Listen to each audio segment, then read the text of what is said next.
Est-ce que, comme moi, la vie entre quatre murs vous fait ressurgir à tout moment des fragments de souvenirs comme des murmures fugaces du passé qui glissent dans votre journée?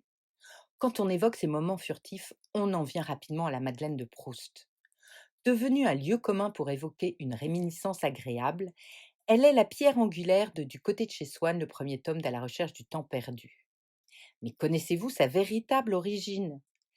Le petit coquillage de pâtisserie, si grassement sensuel sous son plissage sévère et dévot, comme le décrit Marcel Proust, serait né vers 1750 dans les cuisines du duc de Lorraine et ancien roi de Pologne, Stanislas Lesinski, réputé pour sa fine bouche.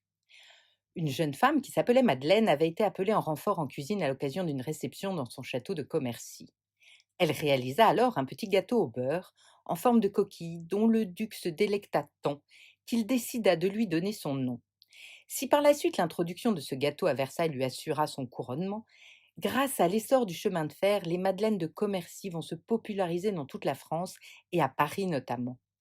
La production, qui s'élevait à 20 000 madeleines par an avant l'arrivée du chemin de fer, va grimper à près de 2 400 000 madeleines par an après 1840. La recette, quant à elle, est un autre sujet de bataille sans trêve depuis lors. Sachez que la grande différence avec d'autres recettes de madeleine réside notamment dans le fait de battre les blancs en neige avant de les incorporer au reste de la pâte. Mais tous s'accordent sur le fait que c'est par la cuisson que le miracle va arriver.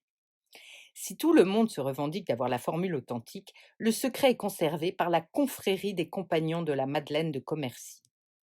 Confrérie qui réunit les maîtres madeleiniers afin de faire connaître et apprécier partout et en tout lieu, mais aussi protéger et conserver la qualité de la véritable Madeleine de Commercy. Bonne journée.